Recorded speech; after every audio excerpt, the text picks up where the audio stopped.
Welcome to the Retail Smarts podcast, where fortnightly we talk to the trailblazers and just the people that you want to know when it comes to retail. Today with us, we have Brian Walker, the founder of Retail Doctor and dear friend, really. Brian and I have spent lots and lots of time together over the past 7 years talking all things retail and sometimes all things life. And it's an absolute pleasure to have you on our show. Thanks, Dom. It's great to be here. Brian, how did you get started in retail? Well, actually, my original training was in horticulture, of all things. And I joined Woolworths as a green gardening buyer, and then through their store management program, and then sort of built. And the last role years later, after various line management roles in franchising, shopping centres, retail, was general manager of the Athlete's Foot. And then 15 years ago, which has just gone incredibly quickly, started Retail Doctor and into Retail Doctor Group as it is today. And what has kept you going in Retail Doctor? Because, I mean, it's a big thing to go from working, in a really slow moving beast like Woolworths or even Athlete's Foot and then, to go out on your own. I'm not really sure. It was always a little thing inside me to see what was possible. And then in my latter years working for companies, I was always sitting and looking and listening to a lot of people who would talk about the what to do, and I'd grown up in the how to do. So that whole implementation thing was big inside me. And I think it was just that I'd always wanted to have a go in some way, shape or form. And in fact, when Retail Doctor started, Dom, it was kind of a between jobs play, thinking, I'll go and do some training and coaching, and was approached by a retailer. I went in and came back to them and said, this is, the retailer saying, what's going on with my business? I went into the business and said, looked at them and went, like a roving general manager, effectively, came back out and said, well, just do X, Y, and Z in this order, in this priority, in this accountability. This is how you do it, help them do it. And I'm explaining that to a friend 6 months afterwards, let's say. The person says, it's a bit like being a doctor, isn't it? And that was the start of Retail Doctor. Do you think that there's some correlation between your horticulture days and the doing element? No, really, because it's quite a jump to make to go from horticulture to retail, to then consultancy. But it's not dissimilar in the sense that, you're kind of out in the field doing things, observing things, and then, fostering growth. I'm quite extroverted by nature, and I always liked people and being around people. And so the similarity is, even though I was in the horticultural landscape business all those years ago, I was at the front end of it, working with customers. And even then it was basic rudimentary retail. And the reason I went on to study business was because I started to landscape in that period as well and thought, I've got no idea about how businesses run. So I went and got myself trained. And so I guess one step led on to another, but the commonality for me was always around people and, retail in that sense. I think retail is a really fascinating space when it comes to people. And certainly you yourself have grown a really diverse team and with interesting skill sets. What's your philosophy when it comes to teams? I think the piece around teams is to find people that are better than your good self and then build the environment in which they succeed. And that implies, having a good idea of what due north looks like, being passionate. And for me, one of the really important ingredients about teams are that everyone is a student within their discipline. So recently we interviewed for a person who was really impressive. And at the end, I asked this person about what they read and how they kept up to date. And they couldn't answer it because they weren't. They'd stopped. And so therefore, we didn't employ that person. So that's an important element to me around teams, is that everyone has a personal desire to get better, be better, and so forth. You really kind of live and breathe that as well, in the sense that, you're quite the multifaceted person. Obviously, as we've learned about horticulture, you're also an avid surfer. Yeah, and, you're currently renovating a house, you collect art, you do all sorts of things like that. And of course, if people follow Brian Walker on LinkedIn, you'll also know that he is very well read and reads a lot and comments a lot around retail and what's happening in the industry. Based on kind of all those multifaceted interests that you have, do you think that lends itself to the diverse space that is retail? Do you think it keeps you current with all the different trends because you are simply watching so many spaces at the one time? I mean, I know you work with the independent surf stores, for instance. Do you think all of those things kind of keep you alive to the changing nature of consumers and retailers and the ecosystem?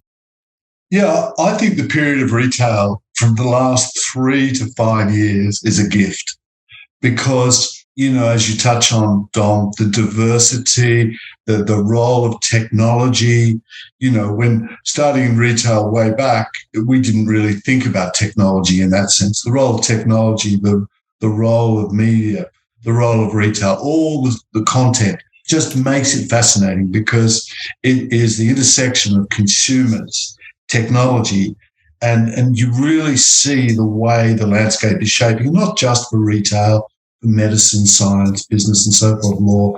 And so we just live in fascinating times, the fourth industrial revolution, if you like. And I personally get very sort of interested and involved, not just for my own sort of education, but for that of our clients and our team. So, yeah, and I think I like personally to keep engaged in a wide range of different topics. It's just me. It's always been that way.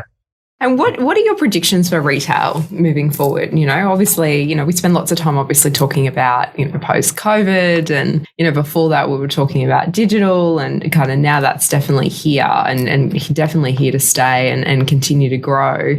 What do you think will happen to Australia's retailers over the next, say, 6 to 12 months?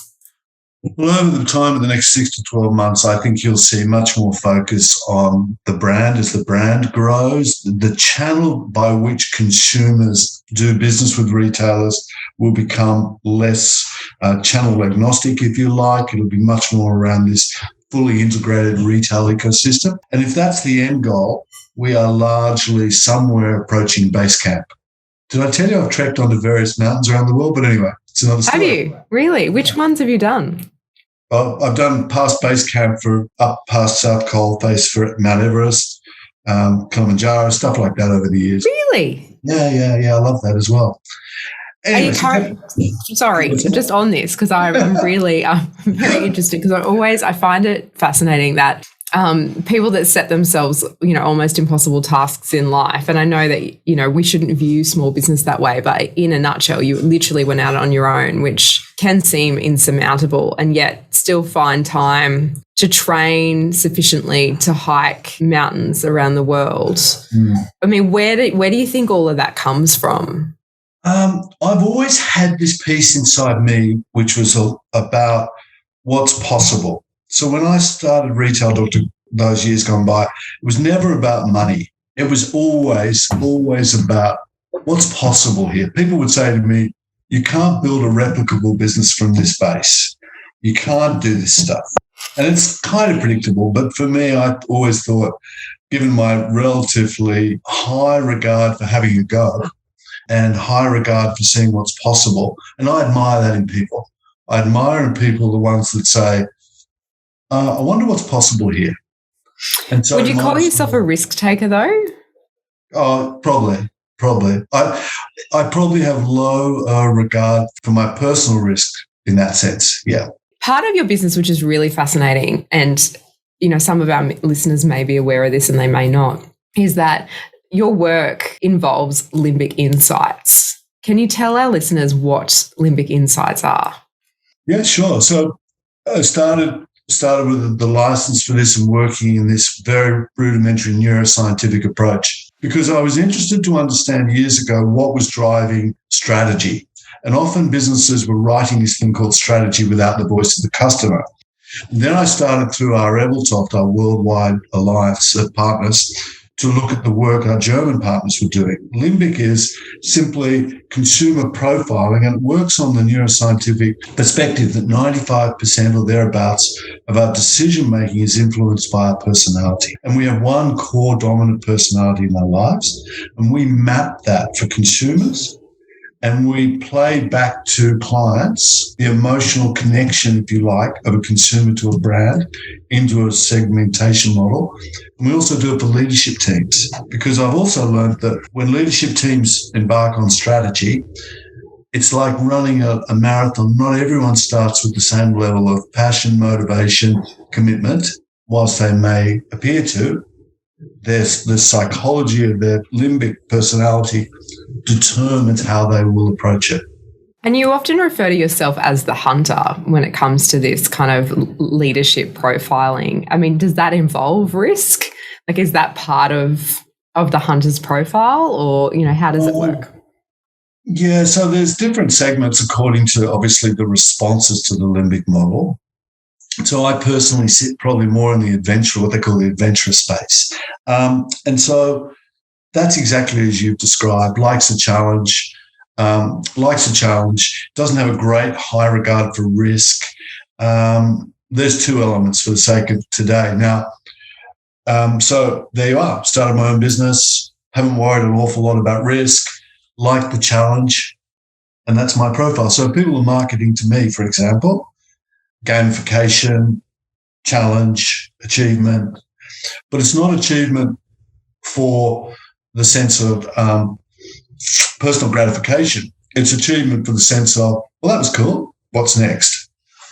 And I guess, in terms of, back on that team element and who you surround yourself with and how you build that out. I mean, obviously you don't want too many adventurers, right? So what's the perfect mix? Is there a perfect solution for our listeners that are trying to build teams? Or, you've said that you want people that are ultimately better than you, but you also don't want them to be the same as you either, right? Yeah, absolutely. Well, it's contextual. I think, it depends on where you are for the business on that part of the journey. But if I took a sort of a high-level view of it, it is that 3 to 5 year plan. And it's about looking at trends in the marketplace and opportunities. And it's about understanding what you want, to be your core offer. And then it's about finding people who have complementary and different skill sets. Now, the complementary part could be an approach, style, temperament, but the core delivery is different. So in our case, for example, our insights is headed up by Anastasia, entirely different personality to me, but does a wonderful job of providing that core insights piece. And other team members all have complementary skill sets. And just touching on that, what are the trends, keeping up to date with kind of what's coming and planning and positioning yourself in that space. You have 2 teenage daughters. Do you think, I'm sure they keep you very grounded, but do you think that they help you understand those trends? Because I certainly find the more I surround myself with young people, the more I learn about what this new world is and what it's likely to look like. Yeah, and again, that they're a gift in so many ways. And in one way is this whole world that they live in that is far more accelerated than the generation gap I'm sure I experienced with my parents. Social media is the obvious standout example. But the fundamental human behavior is similar. The need for tribes and groups and all that stuff. But the way they communicate, the way they respond, the lens by which they operate, accelerated exponentially through social media and the like, is different. And so they're a study in themselves. And occasionally, I'll check in with my daughters and listen to them. And I just think it's remarkable the power of brands, remarkable the power of social influences. All these aspects drive that thinking and therefore their consumption and their behavior and their values. And how do you take that, do you think? I don't want to use the word weaponize it, but in effect, use it for the betterment of, future environments, business, retailers, all of those things. Because many of our listeners, we employ the most youth in the country. So that whole, concept of tribes and social element and social activism and all of those things that we now see young people have not only interest, but also like an in-depth understanding of, really changes the humans that we're dealing with. If I think about, a 15-year-old today versus, when I was 15, it would be very, very different in terms of that exposure and just how much information they have. Yeah, and it's the pace of change as well. And, it brings us neatly into this piece around consumer insight, and you're likening it to retail. Absolutely. So we fundamentally believe and know that all good strategy starts with good, relevant insights, good understanding of that segment of consumer. And in that younger millennial who has the largest buying power, for example, to not understand those people in real detail doesn't deliver a good strategy. So that's fundamental. And then on the other topic that's sitting within that question, I run podcasts and interview people and do all sorts of work in the future of retail, including Industry 2025 type stuff, because it is fascinating. The world that our children and our children's children will live in, provided we keep the earth nice and sustainable, will be George Jetson, Orwellian. And not that retailers need to plan for that today, but they need to start first steps towards it. The world of augmented reality, artificial intelligence is already upon us.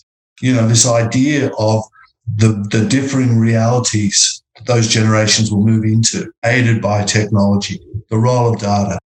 It's extraordinary. And that's why I started by saying today, that fourth industrial revolution, in time to come, people will look at this period and go, that was absolutely a new horizon for the landscape, without a doubt. Even the knowledge gain, the stuff that puts out that says we need to gain new knowledge. It was 3 years, 3 months. It's accelerating the way we have to continually refresh our knowledge base. Do you think that knowledge gap, particularly around like futuristic next level of industrial revolution, will create a larger gap between your socioeconomics? Do you think that there's going to be people just vastly left behind solely because of connectivity, because of, a lack of knowledge or a lack of interest or, just an inability to obtain the technology as well? There's really great social infrastructure questions around knowledge. Society will need to address quickly around this topic, and it's a good question to ask. Left unregulated in that sense or unprovided for, absolutely that gap will occur. And it is already starting to occur. It's reflected in the more stratified aspects of society, without doubt. But then at another level, there's a democratization, if you like, of knowledge, that it becomes available for all those that have the interest and the intent, and that wasn't around. But certainly society will need to be thinking very clearly about how it provides, and particularly as technology accelerates and we'll move into robotics and all those aspects that have some inference for the skill and roles of the future. And in fact, the retail organisation of the future will look entirely different to the one we see today. And I think it's that, it's that future of work conversation as well around, what is that going to look like from a traditional retail perspective? I mean, you would get asked as much as I do about that concept of bricks and mortar versus digital. And, we know that they have to work hand in hand as opposed to just having one or the other. But I think also lockdowns have really shifted and changed this concept of retail in the sense of physical retail and digital retail and kind of what that looks like. And certainly I think it's changed the perception of employees and even business owners towards their own businesses, because that, not only is resilience lower from prolonged lockdowns, but there is now this concept of kind of those, human issues kind of merging into the work environment, whether it's kind of mental health or, all sorts of other things. How do you think that'll play out in the sense of people just being almost fearful about what the future holds because of the lockdowns they've experienced and just, the uncertainty around some of our international relations and China, amongst other things? I mean, it seems like it's a pretty heavy world right now. Yeah, it's a great point, and there's so many ways to address this. I listen to you and think to myself, well, if I talk about the very core of what we do, in terms of the human behavior, the need to be social, the humans are social by instinct. And that comforts me in the sense that people will come back to what we know largely. In a retail sense, malls will, be reoccupied already. We're seeing that as we come out of lockdown in various states, that the retail side of it will be very strong, and that orientation back to physical is very strong, largely for the socialization and people, obviously wanting to hang out with friends and all those things. From a mental health perspective, it's really comforting to see organizations like Beyond Blue and Are You OK really stepping up because they need to, and they're doing great work there, I think. And there will be consequences, and there'll be consequences of enforced lockdown. But I'm an optimist by nature, and I think that a lot of it will tend to come back to where we were. If I link it back to this idea that, if I link it back to this retail space once more, do we see online continuing to grow as one myopic example? No, we tend to see it flattening out, and we tend to see category-specific integrating, and that's your point around the integration. So overall, in a sort of a broad sense, we see a lot of the behaviours pre-COVID coming back into society, but with a consequential adjustment in certain areas, if you like. The other thing too, quickly about consumers, is that deeply habitual, this idea of being social, instinctively social. But we will also enjoy the technology-driven benefits of things like this, where we're able to communicate via this technology. And how do you think our supply chains will evolve now? Well, in much the same fashion. I think supply channels will, we will know that fulfillment is one of the great differentiators. It's very consumer-centric, but I will see far more evolution in terms of technology around robotics, AI, and all those great things.